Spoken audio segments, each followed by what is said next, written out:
Once again, good evening, everyone. My name is Yogesh. Thank you so much for joining this webinar. Um, and I see a lot of people who attended my webinar yesterday on cryptocurrencies. They are back as well, along with a lot of new and fresh names I hear. Thank you so much for taking our time today evening and devoting your time to this session. I hope that this is absolutely worth it. You have your chat options. You can always ask me questions while we are talking about this topic. And this is a awareness session to keep you informed about what's going on with the financial markets, and we'll also talk about some of the strategies which uh, are not very conventional, something very unconventional also. Because why unconventional? Not because it's new.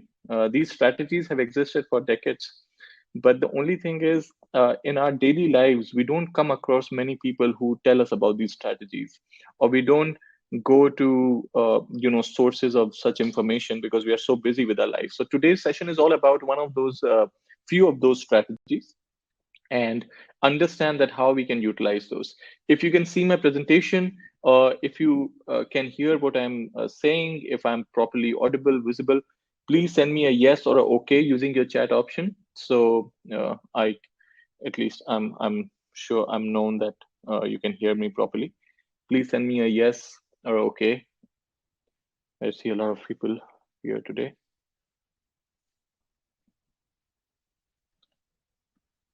Okay, perfect. Okay, great, great. That's great. Okay, most of you can hear it. That's great. Perfect. Perfect. Thank you so much.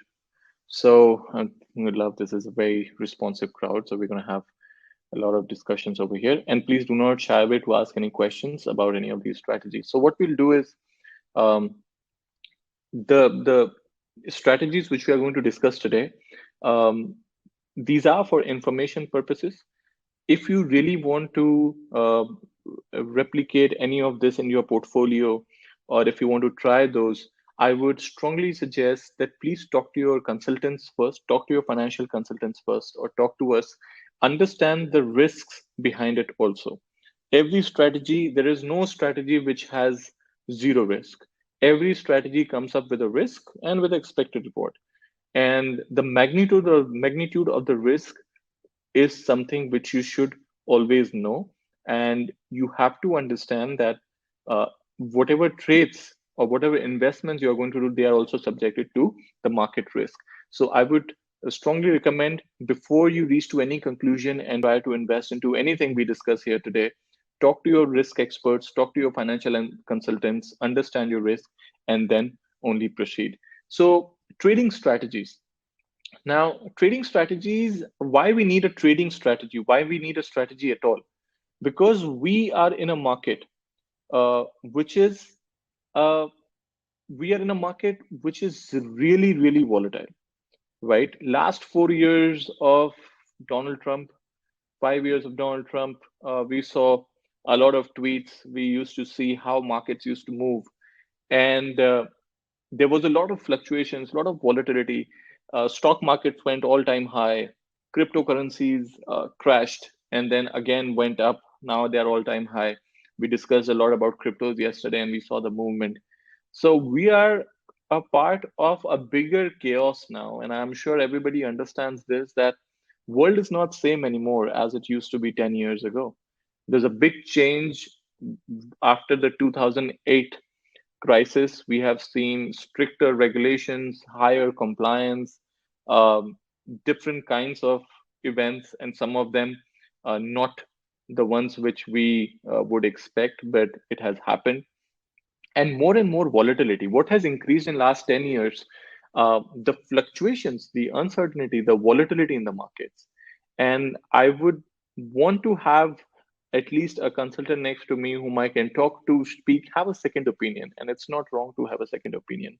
So that's why we keep doing these sessions. And that's why we need a strategy to understand that different avenues to how we can invest. Now, let me tell you how the market's been going on. The very first thing what I always do in a session, just to give you a bit of information that how the markets are going on, so you would know that what's the current status. So if you talk about the stock markets today, um, Asian markets, Europeans, most of these markets, they are today down because it has been going up from a long period of time. Last 1 week, we saw that the stock markets went up.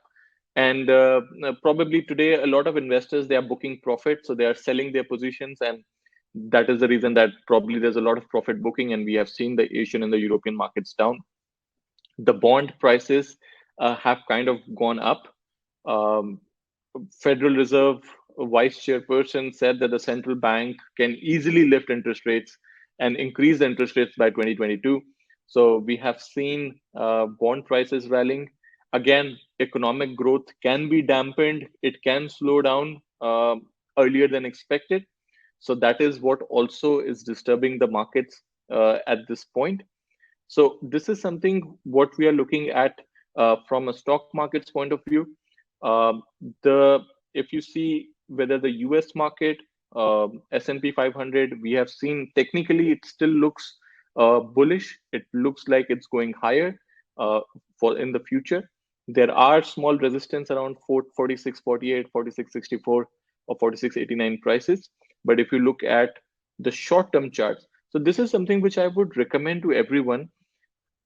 Try to have an outlook which is more shorter term than the longer term, because markets are so volatile that it's pretty difficult to predict what a long term looks like at the moment.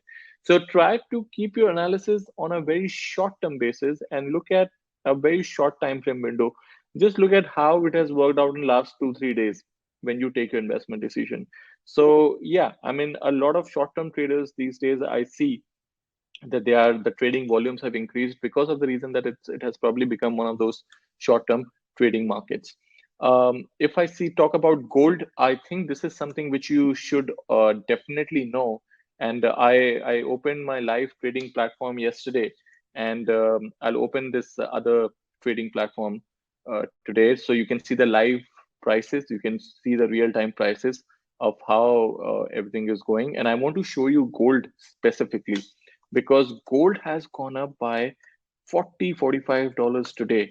And this is something which you should definitely see, because gold prices, they move at least 25 $25 on an average. So it's not something which you would expect that happens. 40 $45, it's a pretty big jump. So I'm just moving my screen to show you here how gold prices have moved today. Crypto, commodities, and here, gold. Look at this. I hope everybody can see this. If you are online from the phone, then probably my screen might appear very small to you. I will put the recording of this session on YouTube as well. So in case if you miss anything, please revisit YouTube and you will be able to find it. But anyways, I'll just zoom my screen a bit, so at least a lot of you can see this. Okay. Now I want you to focus on the very first, gold cash, right? Let me create price right here.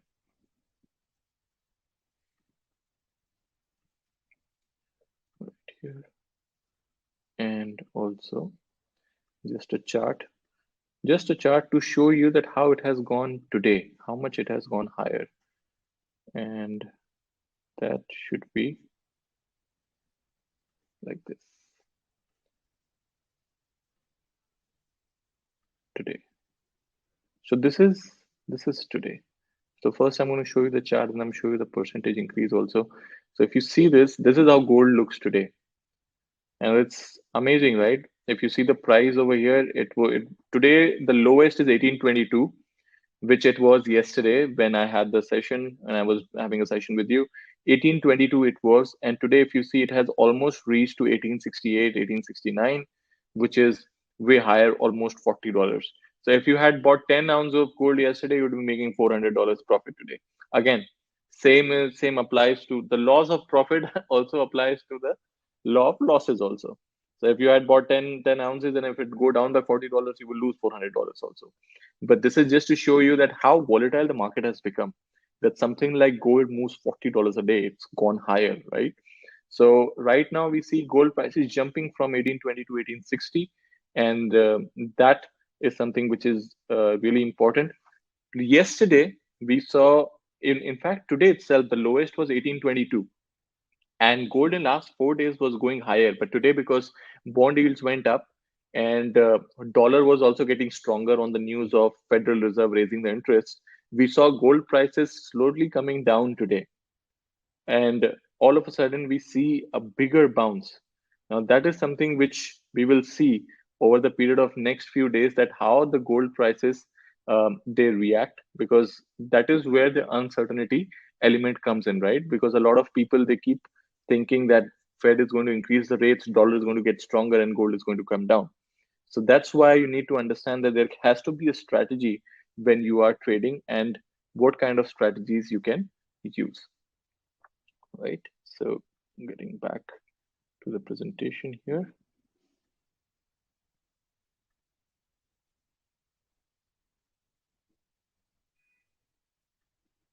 Yeah. Now, coming up with trading strategies. So there are different kinds of trading strategies which we do, and one of them is called market neutral investing. Market neutral, it's made of two words, market and neutral. So when I say anything is which is neutral, neutral means something which neutralizes, or which kind of reduces the risk of something happening in the event of a market. Now we always see how markets have reacted back in the past, right? We always see that sometimes when the stocks are going up, all of a sudden market crashed, and you have these stocks and it came down. Now, market neutral investing or market neutral strategies, they're all about uh, they're alternative investments that exhibit such characteristics. Let's understand this. If you buy a stock and hold on to it for a longest period of time, and tomorrow that stock price comes down, you are in a loss, right? This is exactly how it is. A lot of you suffer through this, perhaps, that you buy a stock for the longer period of time, you hold on to it. If it goes up, you make money, but if it continues to go down, it's your loss. And especially in the event like today, where gold moves like $40 without any knowledge, without any information, where Bitcoin moves almost $10,000 a day, and markets move in a different manner, it is pretty easy to be getting caught off guard, right? Now, market neutral investing is all about creating a strategy where you hedge your positions. And when I say hedge, that means you protect your portfolio from the market movement. Once again, market neutral investing means investing in a way that you protect your own portfolio from what go revolves around the market, from the market crazy market movement. How do you do that is what these strategies are about. Now, the very first market neutral strategy, it is pair trading. Okay, pair trading is one of the important. So pair trading is actually the market neutral strategy. And market neutral strategies, why we talk about pair trading? Because pair trading involves simultaneously buying and selling stocks which are related to the same sector. Okay, let's use our chat options to make this much more interactive and better. When I say word MasterCard, when I say MasterCard, which is the immediate next competitor company comes into your mind? Write the name of that. When I say MasterCard, which which other company comes into your mind which is exactly like MasterCard? So you can use your chat options to answer this.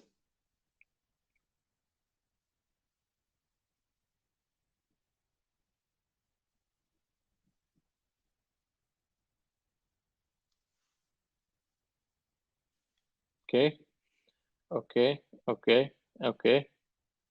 Okay, everybody's on the same page. That's great, great, perfect, perfect. Okay, okay, okay. Great, everyone, amazing. Everybody's on the same page. When I say MasterCard, what comes to your mind? Visa, right? So we are good here. Because why, when I say MasterCard, Visa comes to your mind? Because they both have similar characteristics. They follow the same target market, both are US companies, and they follow the same regulation. It's not that MasterCard can do something which Visa cannot, or Visa cannot, or Visa can do something which MasterCard. They have the same challenges, they have the same regulations, they follow the same target market, they have the same product, right? Now, when there are so many similarities between two companies, okay, right, again, when I say Coca-Cola, which is the next immediate competitor company comes into your mind? When I say Coca-Cola, think about it. It's, I'm sure everybody has. Just just write it. When I say Coca-Cola, which is the next company which comes into your mind?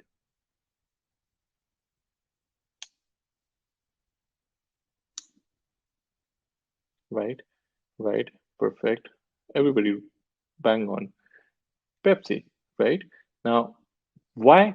Same thing, same target market, catering to probably the same kind of customer class, same regulatory issues, everything same. So when these companies are so much connected and so much related, and their attributes are so similar, the stock prices, they tend to move in the similar direction and with similar percentages. So today, if say, for example, when we are looking at Pepsi and Coca-Cola, if Pepsi is up, most probably we will see that Coca-Cola is also higher, right? Or if Pepsi is down, sometimes we will see that Coca-Cola is also down. So, and or same thing for MasterCard and Visa. If we see Coca-Cola prices, if we see MasterCard prices are up, probably we'll see Visa prices are also up. This is again a very general opinion, okay? And sometimes their percentage increase or decreases are also similar, right? If sometimes you will see percentage increase is same 0.1%, 0.2%, or 1% up MasterCard, 1% up Visa also. So it's not something which is a law, but this is mostly as per the historic pricing is what we have seen, right? Now, why it is something like this? It is because we have seen over a period of time. Let me give you this example right here. I'll show you MasterCard prices. I'll show you Visa prices also, since we have the live platform on. I'll keep switching this. Now look at this. This is Visa. Okay. Visa today is up by 1.54%. Now I will search for MasterCard.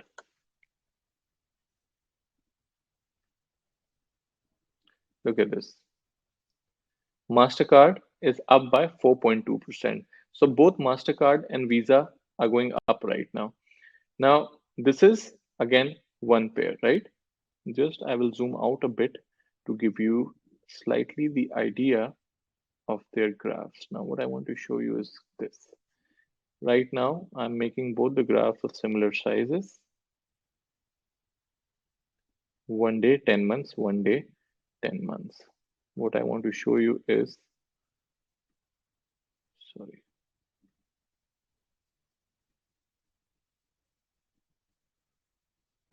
March, 12, April.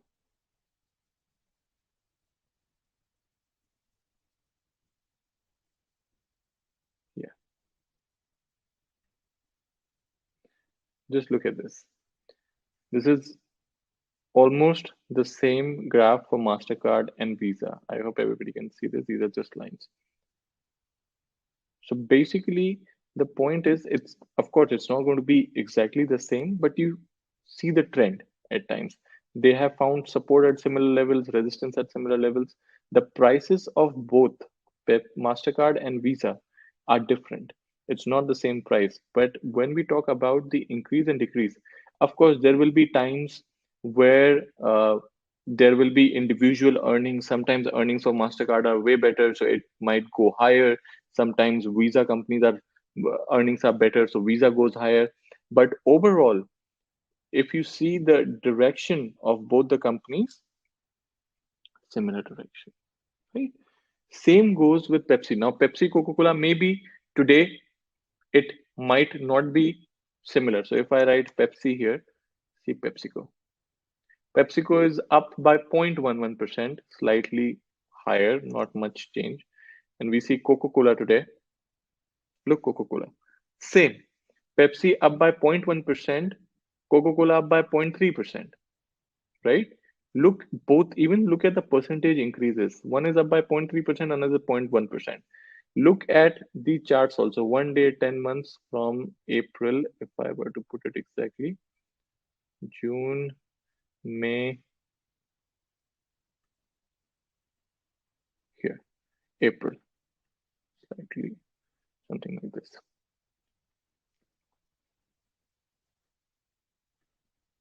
6 months, 7 months, right here. There is a big fall in Coca-Cola, if you can notice it, which you will not see probably in Pepsi. Look at this. You won't see this fall, this bigger fall in Pepsi. This is around August. Uh, can somebody guess what happened around 30th of August that Coca-Cola went down from 56 to 53? It's very funny, but it teaches us a very important lesson, because this is where the basis of our strategy is. Right now, I'm just showing. So I'll put PepsiCo chart also for August.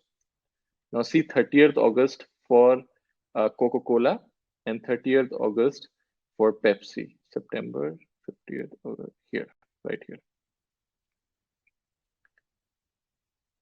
July and August right here. So this is right here. Okay. I have got 3 answers. I need all 30 of you, all 30 of you. Some of you can always try. Go for it. Why Coca-Cola went down during this time? It's a very funny story. See, this was Pepsi around 31st August, and this was Coca-Cola right here, around 30th August. Even if you see this, there was a decline after that when this went down, and then it started going up September, October, and this also went up September, October. Yeah, perfect, perfect. Okay, so everybody, most of you know up. So what happened here was Ronaldo came out at the press conference and removed the bottle of Coca-Cola and said that drink aqua, water. And a lot of you got right this one. So that's where we saw a big gap. But eventually, again, Coca-Cola recovered from 53 to 56 and reached to the same point. So what happened here? Let's see this. What happened here? This is Pepsi, okay, and this is Coca-Cola. I'm going to take actually 2 bottles. Next time in the webinar, I will at least have a bottle of Pepsi and Coke to show you the difference. This is Pepsi, this is Coca-Cola, moving in the same direction, okay, here, and this is Coca-Cola. Now, Ronaldo said that remove the bottle of Coca-Cola and said drink water. So Coca-Cola prices went down. Pepsi is still the same, right? Coca-Cola went down. Now, if Pepsi is still the same, and we have seen historically they move in the similar direction with the similar percentage, but all of a sudden a news happened and Coca-Cola went down. Now, if Coca-Cola went down, there are 2 things which you can do and create a pair out of it. Short sell Pepsi, thinking that either Pepsi will come down too, or buy Coca-Cola because Coca-Cola should go up and cover this gap which has been created between Pepsi and Coca-Cola, because historically we have seen that it has always been moving, but a temporary draft in the news and this moves down. So what you do in a pair trade is you see whenever such kind of gaps are created between 2 related products, okay, and the moment this gap becomes wider than originally it was, you short sell one and you buy another and wait for this gap to close. And this is something what we call as market neutral investing, because the moment you short sell Pepsi and bought Coca-Cola, you don't care about what happens to the stock market, because all you care about now is the gap between Pepsi and Coca-Cola, right? So now you don't care about the energy crunch, you don't think about the stock market crash. You think about that if market comes down, then probably Pepsi will crash more than Coca-Cola and you will make a profit in your short selling position. Or if the markets go up, then probably Coca-Cola will go way higher than Pepsi, so you will make a profit in your buying position, which will be bigger than the loss in your short selling position. Which brings me to a point where I should ask from people, which I did yesterday also. How many of you know about short selling? Because the very essence of pair trading is the short selling. So I'm just going to do a small poll here and ask you, do you know about short selling? Short selling is something which has existed here for decades, and it's something which is there.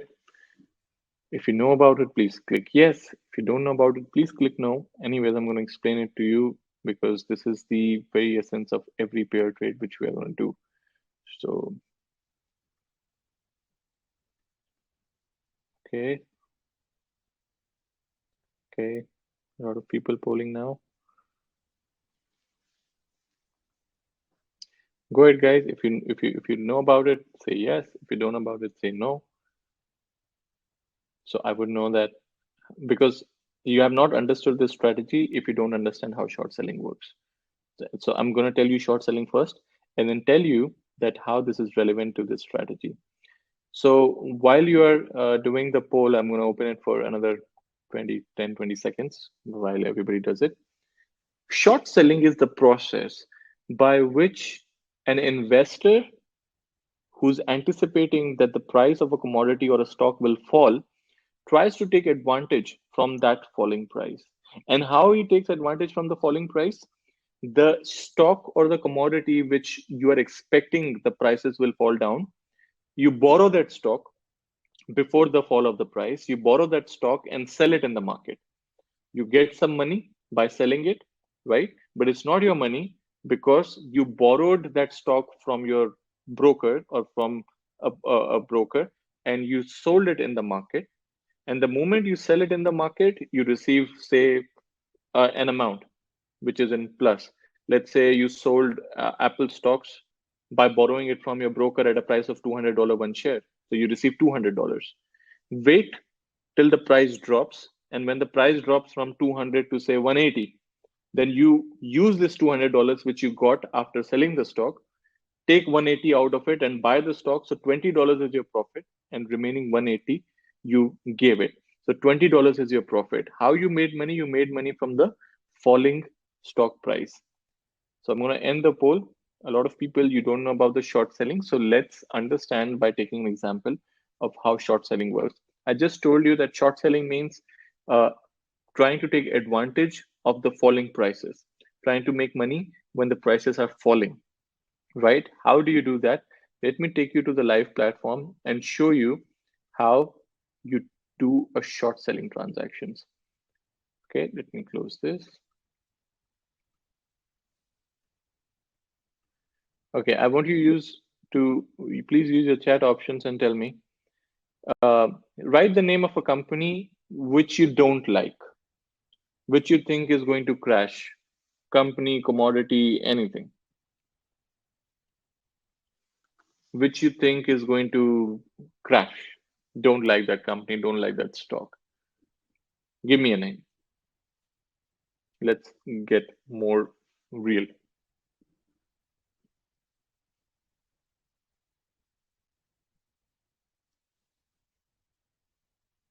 Any company you feel that, oh, it's just overhyped, it's not good, it's just a normal company. I don't know why people are buying so much. Okay, I got three of them. You'll be surprised all three of them are saying, okay. Just think about anything. Think any company. If you don't like, if you don't like to eat McDonald's, tell me McDonald's. Okay, I've got five names, and out of that five names, three of them are Tesla. So I think it is one company which people are not liking.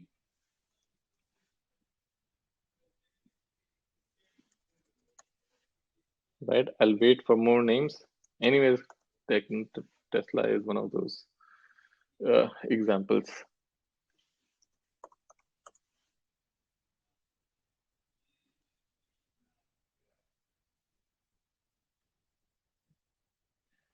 Somebody said Goop, but I don't think Goop is listed right now in the stock market. So yeah, but I believe that could be. It's not.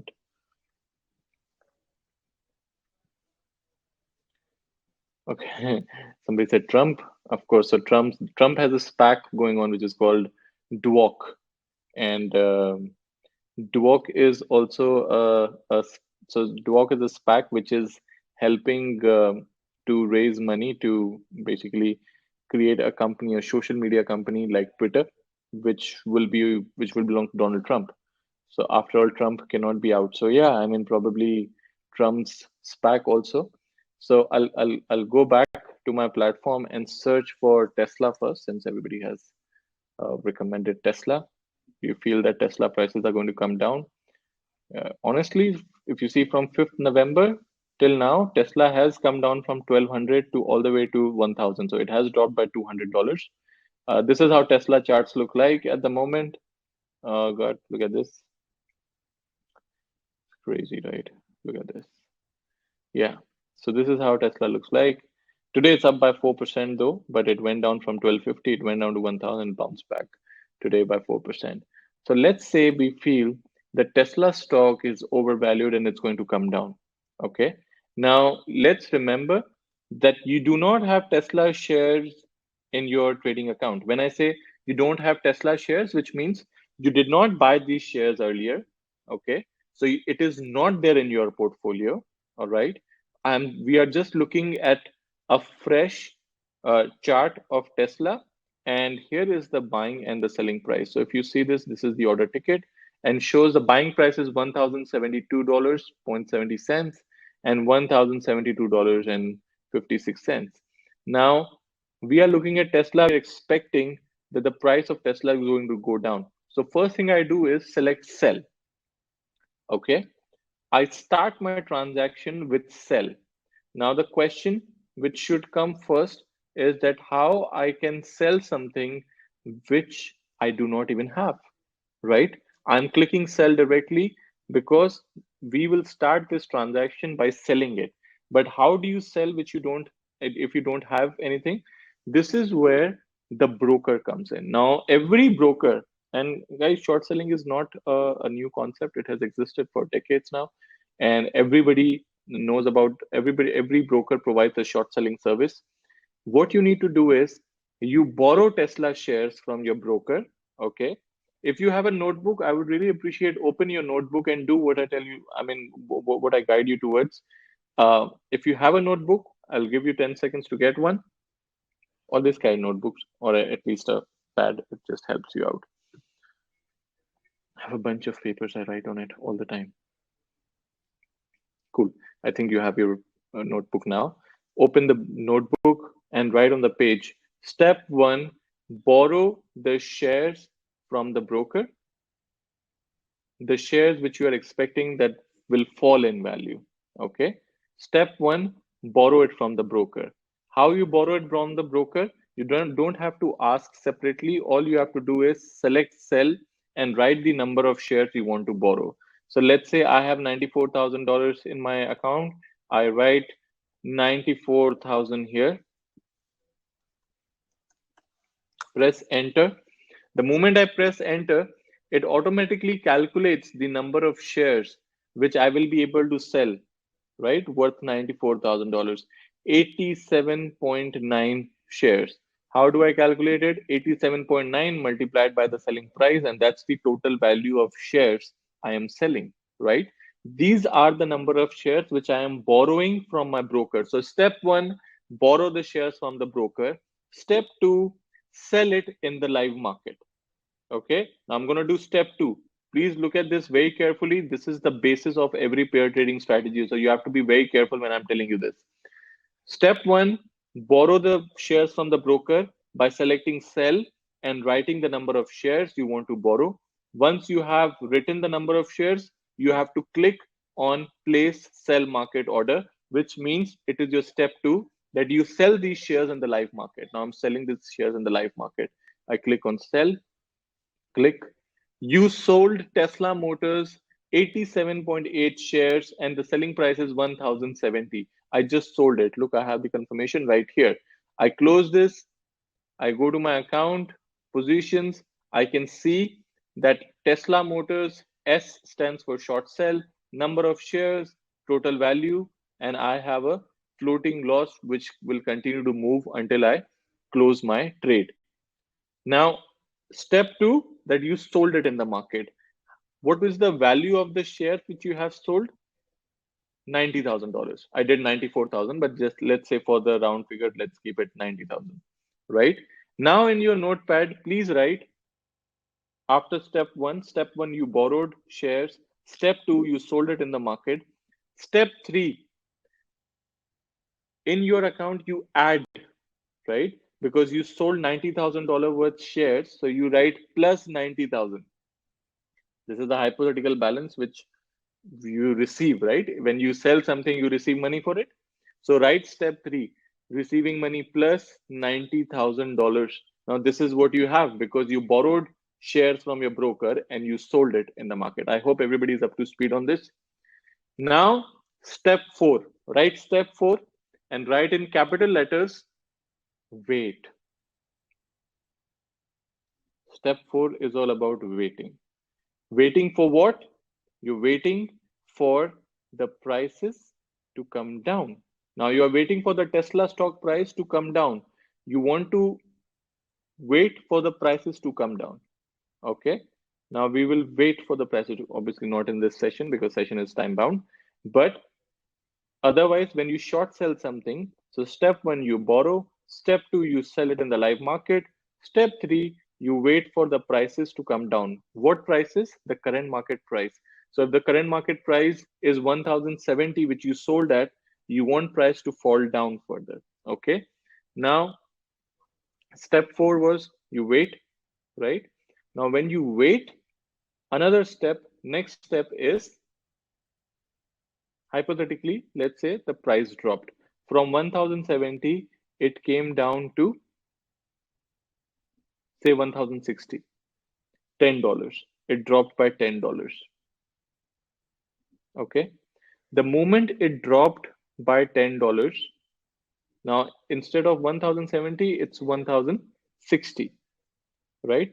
Now, if you have hypothetical around 90 shares, okay, and it is dropped by $10, so let's calculate it. That let's say it dropped and you have probably it has come down by almost $10. So instead of $90,000, let's say now you have around, yeah, you have $90,000 in your account. The share price is dropped, and now the value of the shares, it has become 89,000. Okay, the value of the shares have become now 89,000 because the share price has dropped. So what you do is now is the time, and this is the step which is more important, that you buy the shares back. So you borrowed from the broker, you sold it in the market, you got 90,000, right? Stock price is dropped by $10. Now those shares which were 90,000 before, the current value of them is 89,000. So if you buy it from the market, you will have to give $89,000 and you can buy the same number of shares back and return it to the broker. The only difference is now when you buy these shares for 89,000, you had 90,000 when you sold it. So out of that, you give 89,000 to buy it back, give the shares back to the broker. That $1,000 remaining is your profit. What just happened here? You made money from the falling markets. You made money when the Tesla stock fell, right? This is called short selling. And this you can do in commodities, you can do in stocks. You can now understand the example which I was giving you, that when Pepsi is going here, Coca-Cola is going like this, and Pepsi went up and Coca-Cola went down. What you need to do is short sell the one which has gone up and buy the one which has gone down, because they are so much connected and so much related to each other, right? Or they are in the similar target market, that eventually this gap will come down. Either this will come down, so your short selling position comes in profit because price drops and closes the gap, or your buying position will go higher and close the gap, and this will have a net profit, right? most of the time in a pair trade, either one of the leg will be in loss, but the idea is to earn a net profit. If market goes up, your short selling position is in a loss, right? Because you're expecting prices to drop so you can buy it at a cheaper price. But your buying position will be in profit if market goes up. So every time, why this is called as market neutral strategies, because a lot of times when the stock markets go volatile, if you are in a pair trade, you have a buying and a selling position, right? So if the markets go up, possibly the buyer outperforms the short seller and you make a net profit. When the market goes down, sometimes the short seller outperforms the buyer and you still make a net profit. And since these two are related products, that's why you choose your pairs carefully. So there's a question, can we short sell gold so far? You can short sell gold so far. Of course, I'll show you how you can short sell gold right here. So you have Tesla here, right? Short sell it. I search gold. It's very easy. You search for gold, see the price, it's 1856. It was 1860 right now when we were talking, and it has gone to 1870. I select sell. Let's say you want to short sell 50 ounces of gold, 50 ounces, place sell order. You just sold gold and you did not have gold with you. What you are doing, you are borrowing it from the broker and selling it, right? And when you do this, look at your positions. Now if gold comes down, you will be earning a profit because you have sold it at a higher price. It comes down, you buy it at a cheaper price, and it automatically goes back to the broker what you have borrowed from. There's a question, is there a short buy as well? Sorry, I don't understand. Short buy as in, if you can clarify this more. So you short sell. So short sell means, why we call it a short sell? Because you start your trade with selling first. Okay, that's why it's called shorting. There's no short buy. Buying means you're just going buy. So buying is more of a, in trading terminology, you will say that when you're taking a buying position, you're going long. Okay, that's called a long position when you're buying. But when you are starting your trade with the sell, that's where you are shorting. So it's too differentiated. Now, if you see this, just like short sell, sorry, I'm going to, oh no, no, don't worry about it. It's just a terminology. So why we keep it short sell? So there are two terminologies. We call it long and short. When we say long, that means I'm starting my trade with a buy, which is the conventional form, right?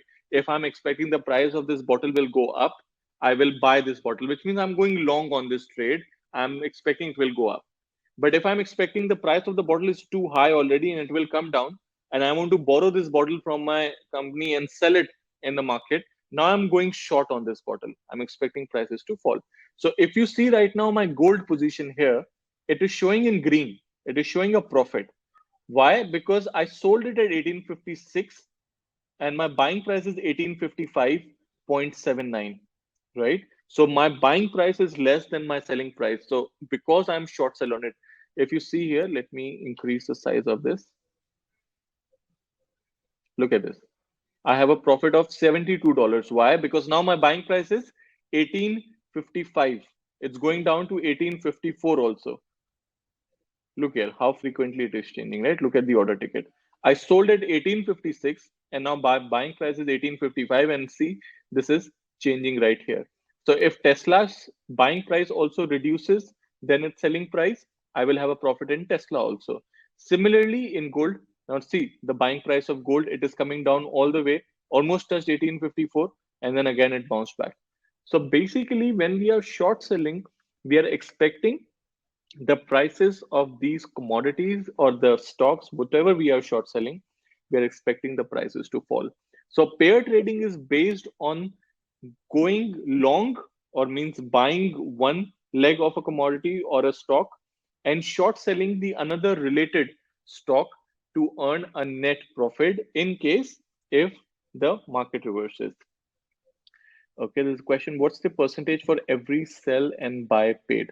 So, see, for commissions, again, the charges are something which we can always discuss and you will be emailed prior on it.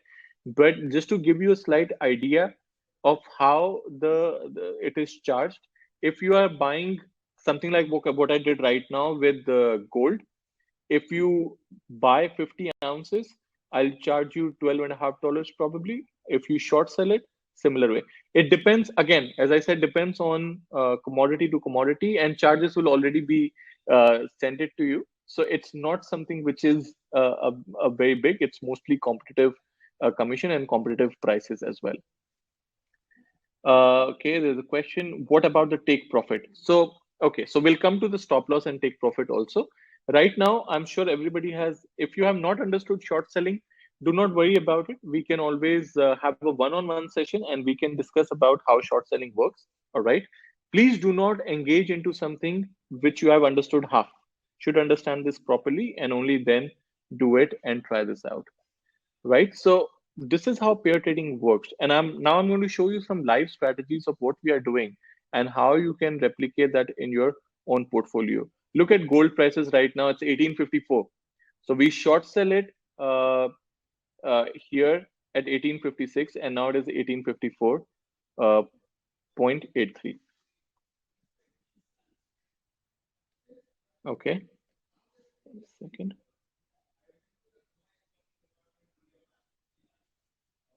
Right. Please keep writing as many questions as you have. I'll try to answer this while we are doing this discussion. It's more fruitful that way.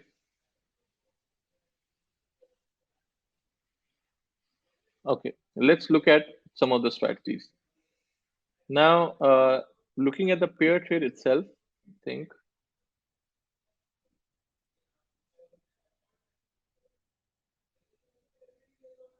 start presentation and start. Okay, right here. So pair trading strategy. Before we move to the seasonality here, okay, let's take some examples of the pair trade. Chrome tab, Windows. Okay, right here. Now, what I'm going to discuss with you. Sorry. No.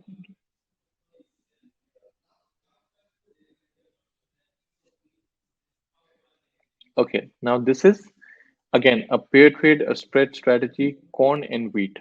Okay, this is something what we are doing right now. I hope everybody can see this. Okay, there are a few more questions. Let's say I bought. Okay, before we move on to the strategy, I'll just answer these questions. Let's say I bought Tesla for $998, and can I set a stop loss at 1,000? I think it is too close to the price, so the system might ask you to keep it a little far. But we can just try here live on the platform, and I'll see if we can. Is there a webinar for training on your platform for beginners? Absolutely, absolutely. I understand these are trading strategies. So if you feel that you want to start with something basic, we can have a one-on-one session with you, and we can definitely do a one-on-one session where we bring you up to the speed that how to use the platform and then go advanced. It's okay. Is it possible to make a net loss in a pair trade where the short seller loses more than the buy? It can. So that's where the second half of the session will be, where we talk about the risk in the pair trade. Of course, every strategy has a risk. So the gap which I was talking about, which is here, right? And I expect to enter into the trade and result and take the result that it comes back. But what if the gap gets bigger? So yes, there is a possibility that where one leg of your trade loses more. So there is a risk. But my whole point of introducing these strategies is that that's where you need to understand that if you're doing a regular speculation where you look at some charts and think, okay, this is I feel it's going to go up, I'm going to put a stop loss and take profit, that is speculation. Strategy involves around, so this is what I'm going to share right now about the strategies, and I'll tell you. Tesla price has gone above 1050. Okay.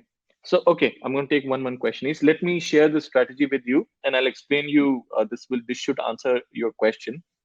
Let's look at this. Okay, strategy. Here it is. Now, corn and wheat. We know what is corn. We know what is wheat, right? Um, the yellow grain is known to use more fertilizers than other crops like soybean and wheat. It is. Yeah. So when we talk about the corn, this is about the corn. Corn is known to use more fertilizer than other crops like soybeans and wheat.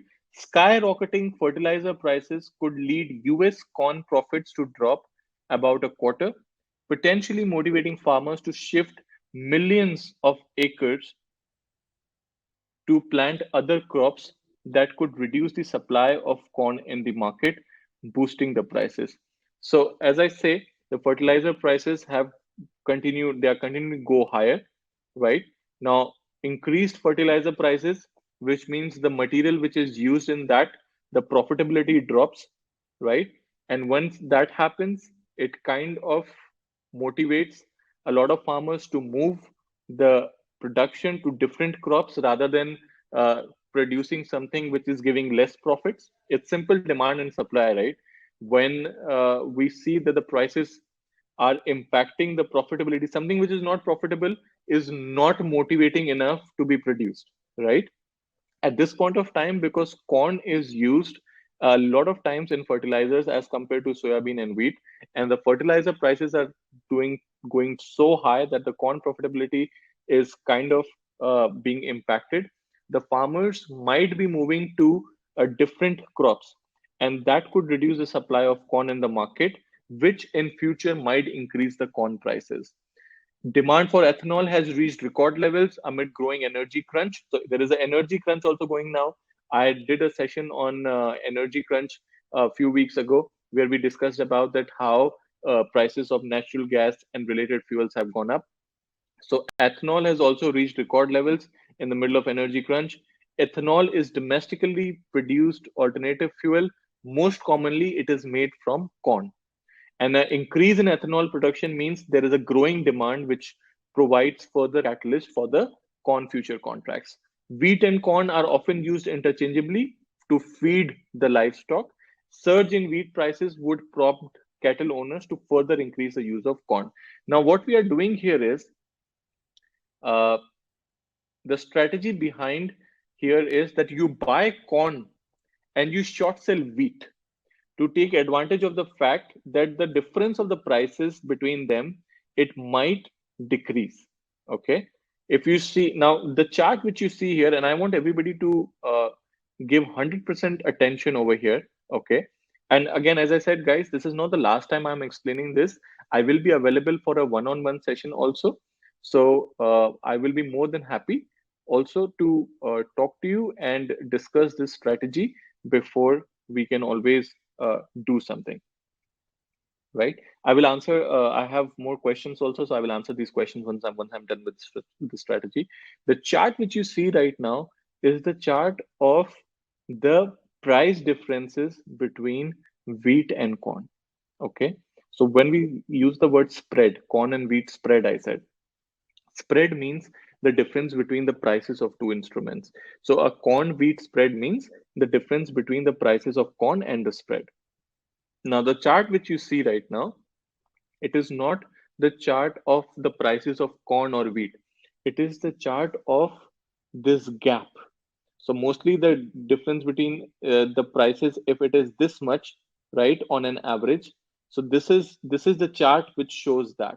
And as you can see, that the price difference between wheat and corn has reached to a point from where it always falls. So this gap is expected to reduce because on an average, every time when this gap has become higher, and reached to that level, it has again reduced. As you can see that resistance horizontal line, right?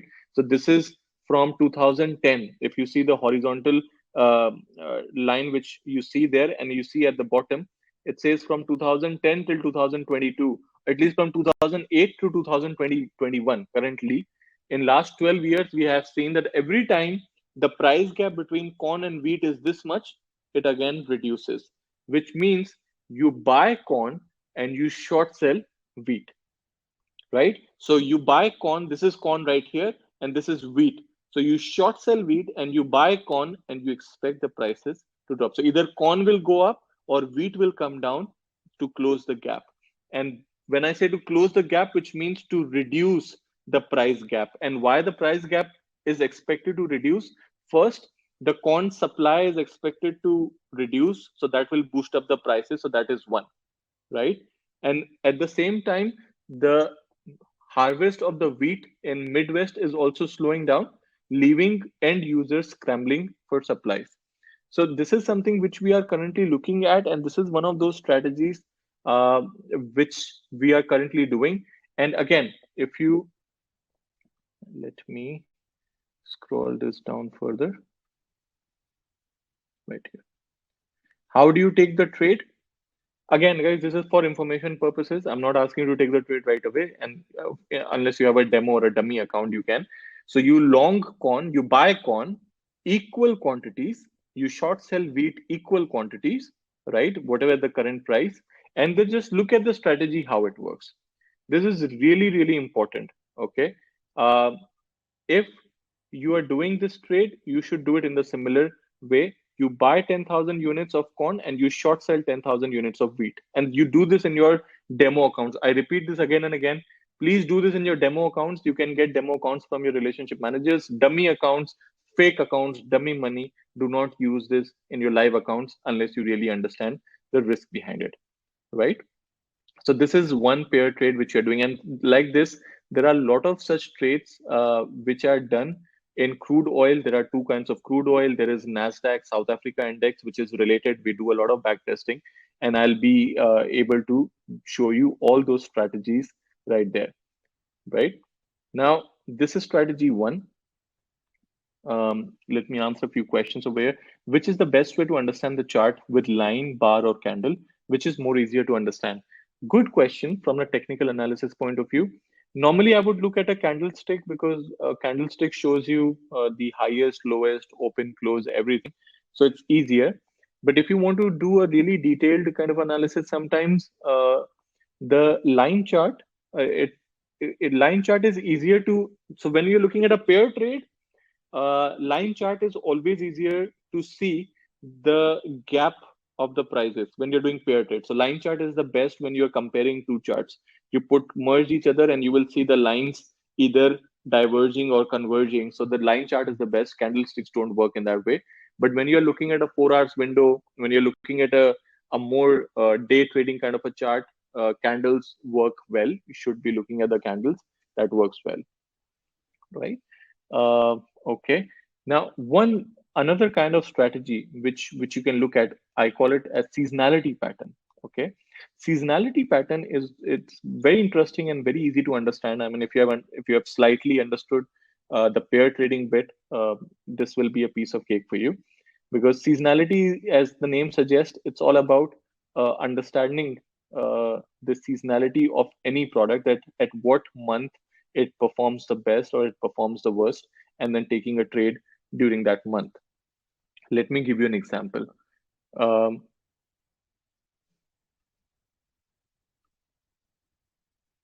so this was here. Sorry, 1 second. Yeah, this is current. I think we have just prepared this one. Look at this. This was prepared on 31st October. Okay, great. It's pretty recent. Orange juice seasonality analysis. Now, just look at this and just wanted to look. And this is the data from 2011 to 2021 on the vertical. Sorry, if you see horizontally here, let me go on the page here. Now, I know that you might not be able to see the numbers properly, but that's numbers I don't want you to see. All I'm saying is the red ones are the ones when the monthly performance has been down. So Jan, Feb. So if you see, there are in columns, there are months, okay? And on the left side, on the extreme left, my left, if you see, these are the number of years. So the horizontal rows which you see, there are horizontal rows Jan, Feb, March, and the columns on the left side, if you see 2011 to 2021. Now, if I were to ask you that which month you feel is the best to buy orange juice, just look at this heat map. The red ones are the bad months, the green ones are the positive month. And this is 10 years data, right? So if you see a green bar, that means it has performed positive in that month. If it is a red bar, it means it has performed negative. Which month do you think is best to buy an orange juice? Invest into orange juice basically as a commodity if you're expecting prices to go up. Use your chat options, guys, and you can calculate the month. I'm sure you cannot see it, But if you start from the very extreme left, when the number starts, just count Jan, Feb, March, April, May, June, and by the end, it's December. So which month do you think is the best to buy orange juice?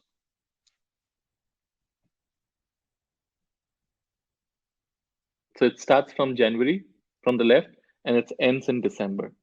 So just pick one.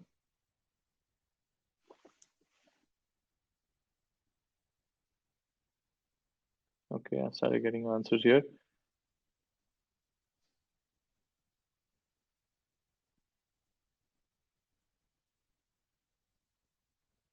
Okay, so somebody said December. I'm getting September or October. Now we'll see this. Okay, we'll see this also.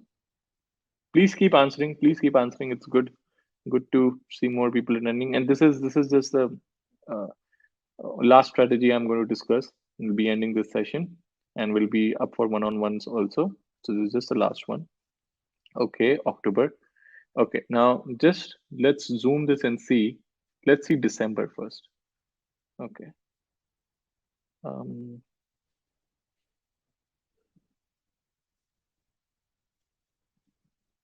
let's see this.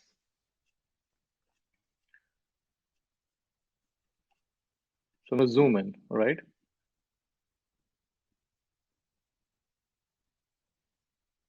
Okay, so hope it is visible enough. So let's see from December first. Let's see how December is like. This is December. Okay, so December from 2011, we have seen mostly 11, 12, 13, 14, 15, right? It's mostly it's been red, but two times it's been green. So if you enter into, because this is a monthly performance, guys. So let's understand this. This is a monthly performance of orange juice in every month, which means in the month of December, if you see most of the time it has performed negative. So if you buy in December, right? Once again, if you buy in December, you will be making a negative return on, hypothetically, if you see statistics wise, you might end up making a negative return in December if you buy in December, because the monthly returns in December has been mostly negative, as you can see within the chart. When we see September or October and try to find a pattern in September or October, let's see. So this is September right here. Here it is September. Mostly, again, if you see, most of the time negative. 3%, 2%, just two times positive. Again, if we enter in September, we might see a negative return because majority of times we have seen returns negative. If we see October, yes, there are some pluses, there are some minus, but then there is no pattern, right? I don't know whether I should be. It's a. I mean, if I have to base my trade on statistics, probabilities, uh, there is. I have no idea. But when I see November, from last 10 years, November has shown consistent positive returns except 1 year. Okay. And there also the negative return is just 0.25%. Rest, it has shown positive returns in November. Can everybody see this? Can everybody send me a yes or a okay if you can see this? I hope the concept of the seasonality analysis should be very clear, guys. What you're looking right now is a 10 years data with monthly returns every year. So when you're looking at November, in last 10 years, every November, except one specific year, orange juice has given negative return. So now you know how to look at a seasonality analysis. And we do seasonality analysis in a lot of agro-based commodities, in a lot of energy-based commodities. This is slightly different how you would look at the markets, right? Normally, when you talk to your broker or a trader, they'll be like, okay, buy at this level, keep a stop loss, goes up, we will sell it, we'll put it, which is speculation, which is there. But these kind of strategies, like seasonality strategy, I am backtesting 10 years of data, checking month on month performance, and then again looking at this. Somebody said I buy in Jan and sell in sell Feb March. So let's have a look at that also, that how it is in Jan Feb. So here, buy in Jan Feb, okay, and probably sell in March. Again, if you're able to find a pattern in it, because this is Jan Feb, most of the time, again, majority negative but positive, still trying to find a pattern. So seasonalities are all about finding using this heat map to find a pattern, which we mostly find here in November, right? A pattern where most of the time it is green, right here. So there will be seasonalities in crops, there will be seasonalities in energy based, and something which is really amazing, right? If you again now going back, somebody asked me how to put a stop loss. So since we are covering a lot of this, we should definitely cover this as well. So if I have to put a stop loss in Tesla, uh, right now I bought it at 1000. I short sell it at 1070. Okay, I just have to click on this modification window. Reduce this right here. Yeah. So I click on the modification window. It tells me that I have short sell it at 1070. I have to keep a stop loss. Let's say at 1073. So it allows me to keep $3 up. Sorry, not this is the amount. 1073. See, it does not allows me to 1000 because it's already one. The buying price is exactly more right now. So let's say 1074. Maybe it's too close. Okay, allows me to do at 1074. So I think you can keep it as close as you want to because it allows me to put a stop loss at 1074. And once and now see it's reached to 1074. So I have still not kept the stop loss yet, but if I would, then it would be hit. So let me keep it very close to 1074.50. That's again too close. So it's coming right there, 1074.1075. Okay, let's keep it at 1076 before it goes up. So now I've kept it at 1076. It's right here, the stop loss. So if the buying price comes at 1076, it will already get hit. And you can keep a take profit in the similar way. Just select take profit, put a price. You short sell it at 1070. If you want to keep 1060, keep it, modify this, and it will be done.